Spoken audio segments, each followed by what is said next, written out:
Hey everyone, welcome back to the channel. If you're new here, we break down the latest updates on Canadian finances, retirement, and government benefits so you can stay informed and in control. Today's big story?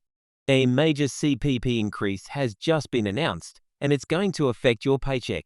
Today, we're diving into a major change that will impact nearly every working Canadian, and not just now, but for decades to come. The Canada Pension Plan, better known as the CPP, has just undergone a significant increase. And while many headlines are calling this a positive move for retirement security, millions of workers are asking the same question: how much more will be taken from my paycheck? And for employers? How much more will they be expected to contribute on behalf of their staff? Whether you're a salaried worker, a self-employed entrepreneur, or a retiree watching from the sidelines, this story affects you. So let's unpack what's changing, why it's happening, and what it means for your wallet, today and tomorrow. To understand this increase, we have to look at the bigger picture. The government has been gradually enhancing the CPP since 2019. This isn't a sudden move. It's part of a long-term strategy designed to ensure Canadians have more income security in retirement. Think of it as a slow-motion overhaul. By the time the enhancements are fully rolled out, Canadians will be contributing more, but also receiving more in retirement benefits. It's a trade-off that's meant to reflect changing economic realities. People are living longer, private pensions are becoming less common, and the cost of living keeps rising. The government's response? Expand CPP so that it replaces a greater percentage of your pre-retirement income. Now, let's get into the numbers, because that's where it starts to feel very real.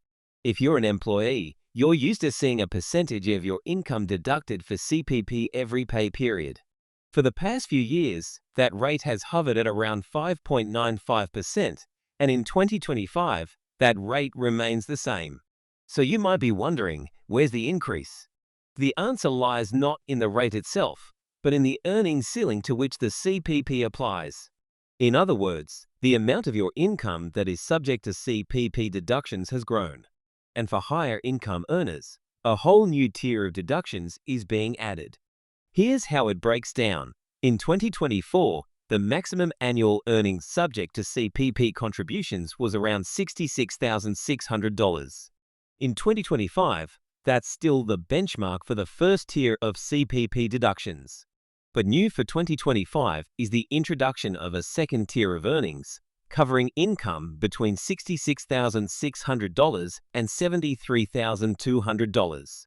And on that second tier, employees will now contribute an additional 4%.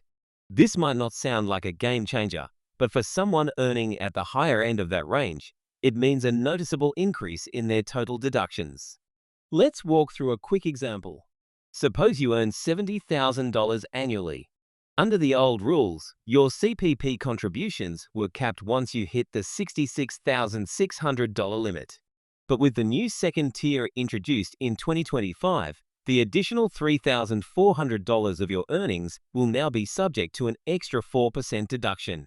That works out to roughly $136 in new CPP contributions, on top of the existing amount you are already paying.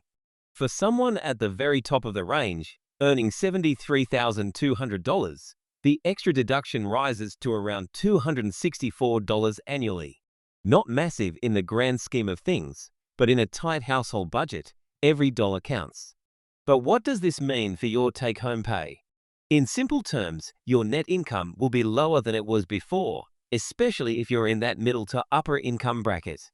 This comes at a time when Canadians are already feeling the squeeze.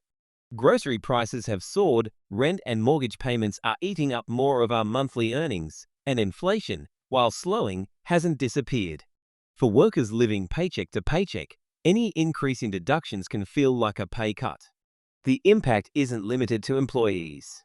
Employers also contribute to CPP on behalf of their workers, and they must match every cent that an employee contributes. So if you're an employer with dozens, or even hundreds, of staff members, those extra contributions can add up fast. It means higher payroll expenses, and potentially tough decisions when it comes to hiring, bonuses, or future wage increases. For small and medium-sized businesses, many of which are still recovering from the aftershocks of the pandemic and supply chain disruptions. This change adds another layer of financial pressure. And let's not forget the self-employed. If you're your own boss in Canada, you already know the deal. You pay both the employer and employee share of CPP. That means you're on the hook for nearly 11.9% of your eligible earnings under the new rules. And now, with the second tier of contributions, you'll also pay an additional 8% on income between $66,600 and $73,200. This could mean over $5,000 in total CPP contributions for high-earning self-employed individuals in 2025. It's a serious sum, and it's prompting many freelancers and entrepreneurs to rethink how they pay themselves and whether incorporation might be a better route. Now, let's look at the other side of this equation, the benefits. Because yes, this increase isn't just about taking more today. The promise is that you'll get more back in retirement. Once the CPP enhancements are fully phased in, the plan will replace 1/3 of your average lifetime earnings, up from the previous rate of just 25%. That's a big difference. For someone who earned an average of $70,000 during their working years, that could translate into thousands of dollars more per year in CPP benefits during retirement. Over the course of 20 or 30 years of retirement, that adds up.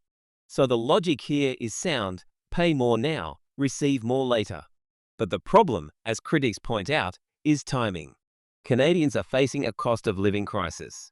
Housing affordability is at historic lows, utility bills are rising, and personal debt levels are hitting new records.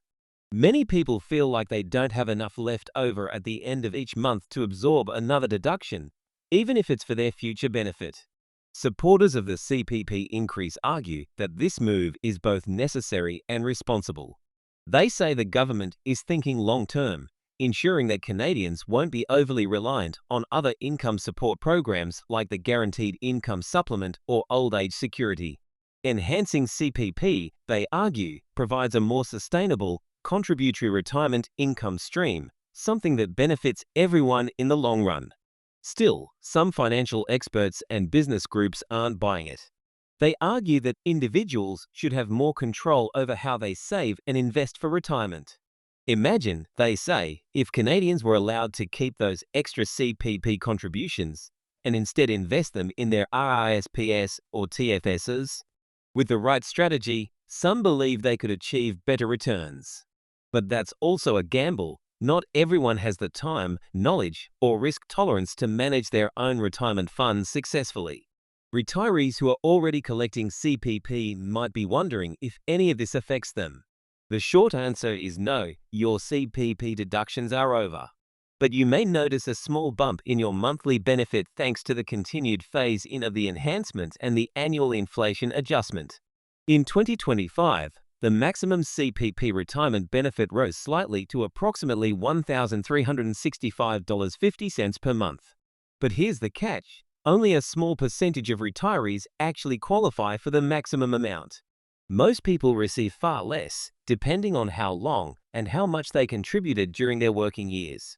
So, if you're already retired, the increase won't cost you anything, but don't expect a massive raise either. It's a modest change, and for many, it won't significantly impact their standard of living. That said, over time, younger workers contributing under the enhanced system should see meaningfully higher benefits once they retire. Politically, this move has sparked plenty of debate. The federal government defends the CPP enhancement as a responsible, forward-thinking policy. But opposition parties and several provincial premiers have raised concerns, particularly about the timing. Some argue that now is not the time to increase payroll deductions, especially as small businesses struggle and workers deal with inflation.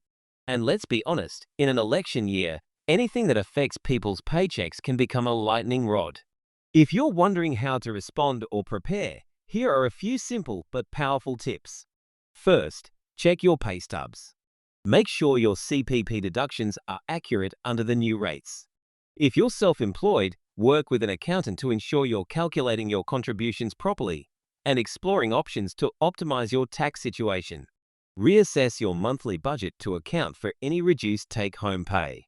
And if you haven't already, Log into your MyCRA account to view your CPP contribution history and get an estimate of your future retirement benefits. This is your money. Get familiar with it. Also, don't forget the importance of complementary retirement tools. RRSPs, TFSs, and even workplace pensions, if you're lucky enough to have one, all play a role in building a stable financial future. While the CPP is an important piece of the puzzle, it's just one part. Relying on CPP alone may not be enough, especially given the unpredictability of personal health, longevity, and inflation. In closing, the latest CPP increase is a significant move. It represents a continued shift towards stronger public retirement support, but it also means less money in your pocket today. Whether that trade-off feels worthwhile depends on your age, income level, and confidence in the system. For some, it's a welcome investment in their future. For others, it's another financial burden at a time when every dollar matters. So, what do you think? Are you feeling the squeeze of higher CPP deductions? Or are you relieved to know that your retirement benefits are being bolstered? Let us know in the comments below. We'd love to hear how this is affecting you and your family. And if you found this video helpful, don't forget to give it a thumbs up, share it with others, and subscribe for more updates on Canadian finance and retirement planning. Thanks for watching. Stay informed, stay empowered, and we'll see you in the next video.